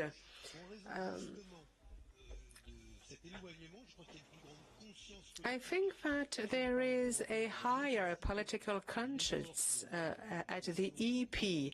MEPs know that they really have to make their best to be closer to European citizens. I can reassure you that. It's even more the case in the EP than in the national parliaments. This being said, here we are. We have to face this political reality. So what should we do? Well, first of all, institutions should be much more democratic. I don't think that we need to democratize the Eurozone. We need a European Parliamentary Assembly in the Eurozone. And if we do not have this, this gap will grow bigger. Then, second, how can we be closer to citizens? You have addressed digital platforms. I do not know whether you have seen, but we see that citizens' involvement is really important. Just have a look at Bernie Sanders, or just have a look at what Jeremy Corbyn was able to achieve. He was able to work with the youth, or Podemos in Spain. They were able to work in a kind of transverse way, in a kind of horizontal way. And they were able really to reach out for the youth. So beyond electoral campaigns, how can we work horizontally? We need to analyze the Scandinavian countries and Scandinavian democracies because they are really ahead of us. Just to have a look at Sweden, Iceland, Denmark, we see that the drafting of a law never takes place without involving citizens. And I think that this is really an inspiring example. Now, digitally speaking, yes, you're right. They are supranational movements. If we see what Varoufakis said or did, well, I hope that it can work. I can agree with him on some issues, but I also disagree with him on other. I think that these are extremely positive initiatives. But there again, I think that we need to be much more open to new technologies. Sometimes citizens feel that they are miles away from decision makers, but you're right, we should really use the new technologies. I do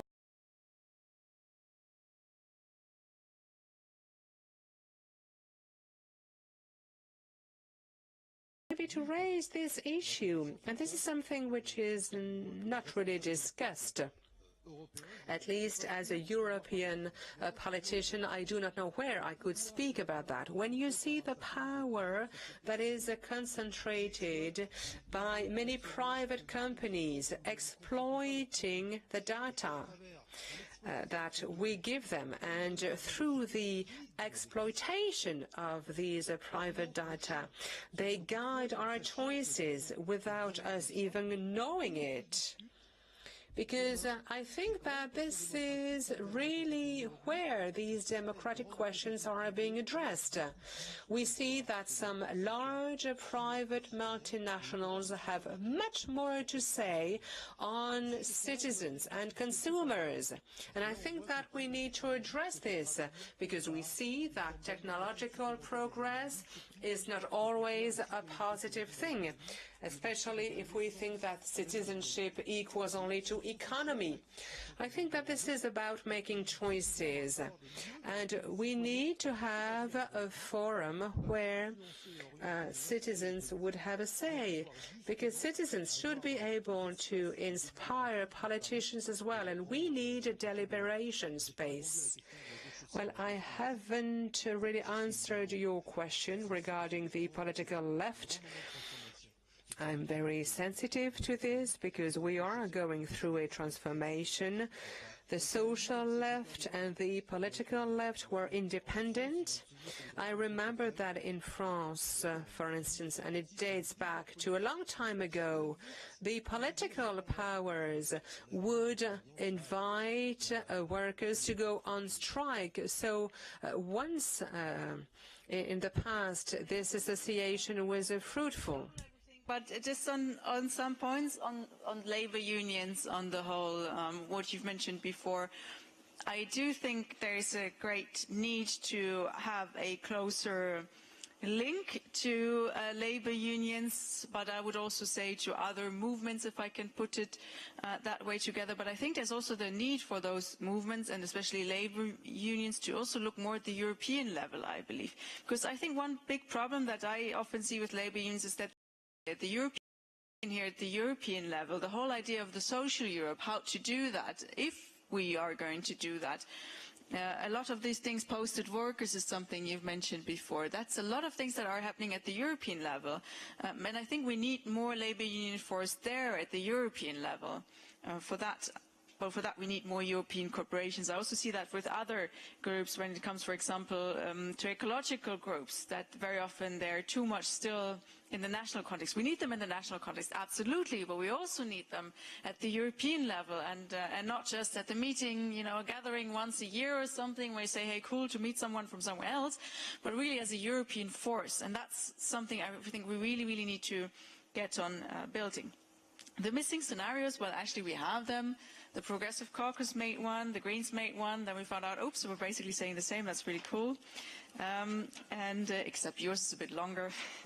But I think one thing that is really important about these missing scenarios, what is missing in Juncker's 5 scenarios is politics, basically. The existing 5 scenarios of Juncker, they're very institutionalized. And sure, you can totally talk about institutional reforms, and we need them. But I think they need to be there for a reason. From my point of view, it's not enough to say, oh, what do we do today? We reform the institutions. No, I think we need to have clear where we want to go, what we want to achieve. You know, what sort of European Union do we want? What does it need to address? What does it need to be capable of doing? And then we think, okay, this is where we want to go. Now, how do we get there? What's the institutions we need for that? And not say, okay, what we want is this sort of institutions, and what do we need to get there? No, institutions are a means. They're not an end in itself.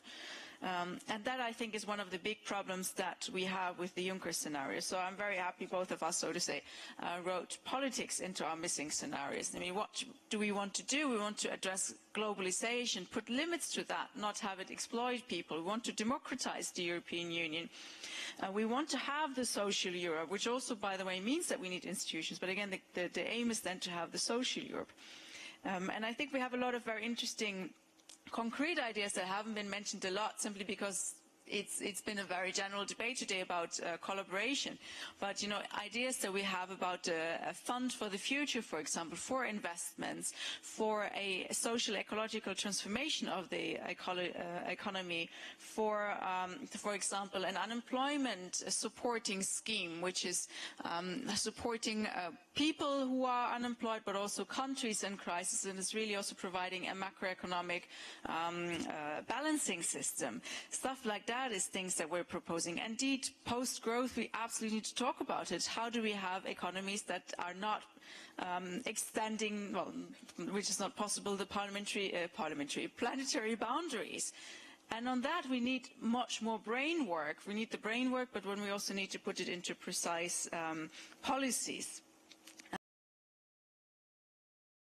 Equality, which shouldn't be so radical, should be quite normal, right? To have equality between genders, for example. And I also think that initiatives like we had the Fearless Cities, where also our local Greens are working on, and I'm sure also your local people. This is a really cool initiative. We know where you can connect cities, and especially Barcelona is, I think, a great example, because this is also a city which has been so much in favor of showing solidarity to refugees, saying we want to welcome refugees. You had big demonstrations in Barcelona saying we want to welcome refugees, whereas the state of Spain says no, we won't let anyone in. So you see how local initiatives are taking their fate into their own hands and are not waiting for what the national government is going to say.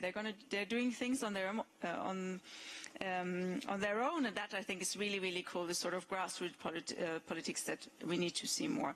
European citizenship is something really important. I think it needs more than just a passport line, you know, saying European citizen. It needs to be built. I think this is happening, but it needs to connect people. We need to make sure that crossing borders, really having a European experience, is not just a matter for a lucky few who can actually afford it, but that it becomes normal, that we understand that Europe is our home, that Europe is our shared home, that we all also, of course, carry responsibility for it.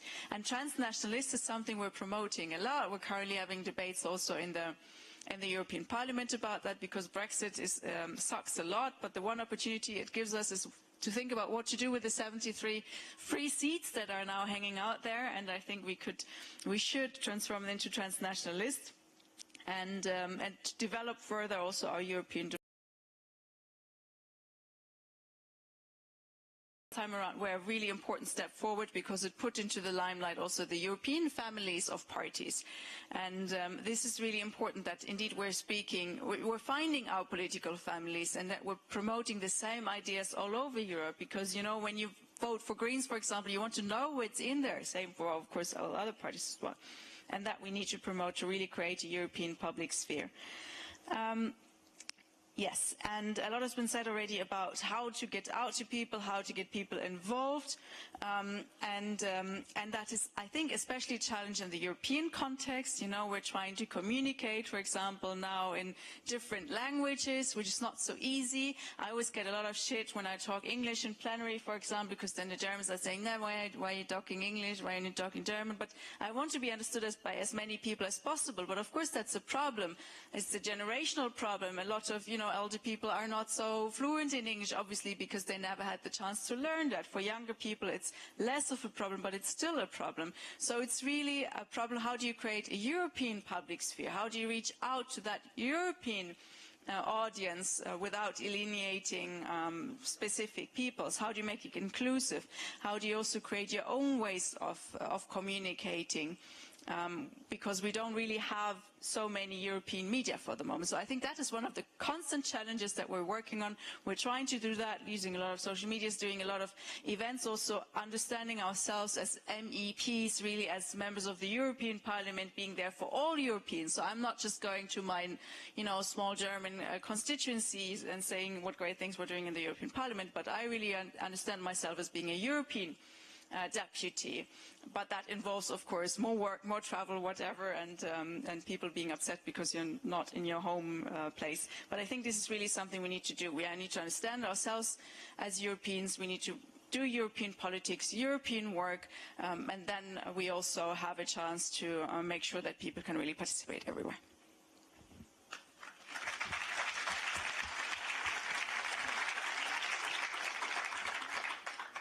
I kind of agreed in the first place that the 4 questions had a serious overlap and the kind of questions that we get a lot and probably didn't answer enough, or not to an extent that people could live with the answer. And I think it's about representation. Are politicians people that represent people in a way that they do the effort to get close to them, to inform them, to get nearby them and let them co-decide? That's representation. Politics didn't evolve to that.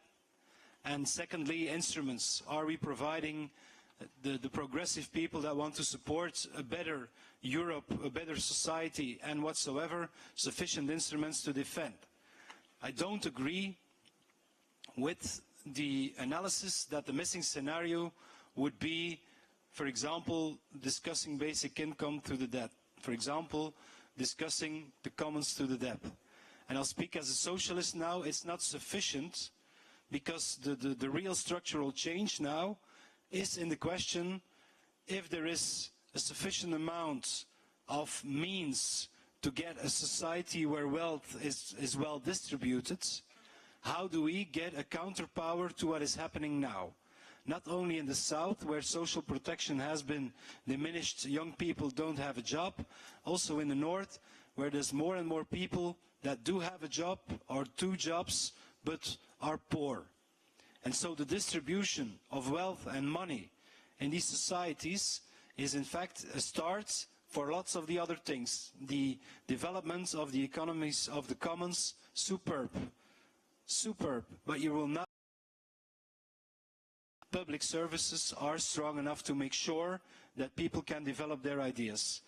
Basic income, there are ideas that are launched that are interesting, but I'm totally against the liberal points of view that say social protection, stop that, and we can use that money to have a basic income. I'm against that.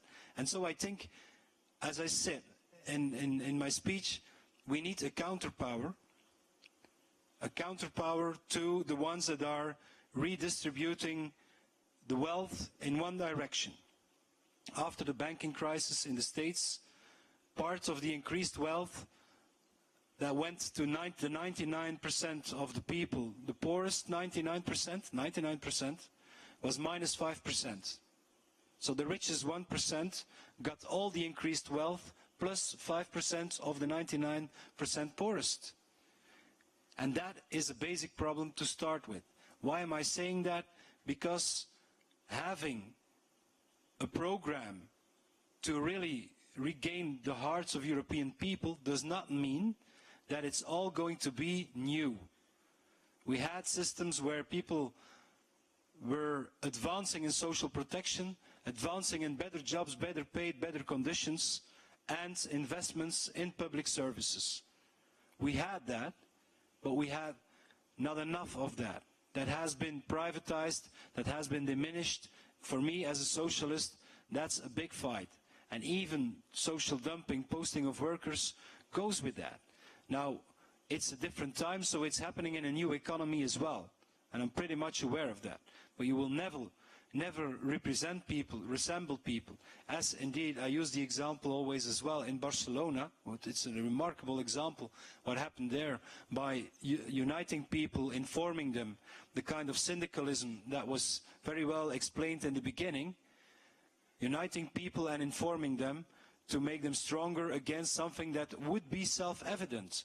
Why is it so self-evident that the big banks rob the society of lots of money and by consequence people are put out of their homes? Why is that self-evident? Second question, why is it self-evident to talk about the big things if there's more and more people that cannot pay their lives and the lives of their children? Care that is needed. Why is it self-evident to talk about these big things if the developed continent that Europe is not able to do that and is doing the opposite in migration, in redistribution of money, in representing groups of people like the workers in the factories, close down a factory that is profitable. They have, in Belgium, for example, the last couple of years, there has been factories shut down that were profitable, with high productivity. So they ask the workers all the time, be productive, make sure that our company is doing well, and all that happens. And they pay to the shareholders and then shut down the factory. And then people ask, how is it possible that there are no politicians to stop that? Insanity. And that's a basic thing when I say a structural change is regain a counterpower, a power that does not make sure that a small coffee shop is paying more taxes than Starbucks in the same street, because they're a multinational with that power. That is happening at huge pace in Europe, at huge pace. And we didn't stop that. Same with the posting of workers. So, sure, we have to talk about social protection with types of ideas on basic income. Sure, we need to discuss that. The economy of the commons, sure, we need to discuss that. The platforms to make people stronger in their information and their collectivity, yes. Syndicalism, the economies did better in the last decades where the unions were stronger. It's a fact. I call it a fact because academics proved it. I mean, that is what needs to happen. We have had 30 years of the opposite direction. Less for the people, more for the shareholders, and the weights of powers that were shifted, with none of the questions asked to be answered in a reasonable way. What do people want? Decent jobs, well paid for their children. They want a climate and an environment they really want to live in, and not cars that are really telling everybody that they're quite healthy, but then they just made them cheaper and bad for the health. These things, there was not invested in. But we have seen billions of people going to shareholders at the same time. It's not that the money is not there, but for whatever you wish to develop for a better society, it's about getting things right again, getting the powers right again, making sure that people can stand up for their rights, because they have stopped to believe in that. And Corbyn has shifted that in a couple of weeks in the UK. He has shifted that. A lot of the people thought, well, it doesn't matter even if I'm going to fight and going for my vote, it doesn't matter. He has shifted that. When there were 600,000 registrations last minute, 2/3 of them were young people saying, well, it is going to matter. Scale throughout Europe, in whatever form, I don't care what the form is, but make this progressive vote strong again is the necessity, and is probably the missing link between very good ideas and showing to the people in Europe that their vote does matter and their opinion is important, and we're going to shift what is happening right now. I think that's what we have as a missing link, being a Belgian politician for the moment in Europe, I think.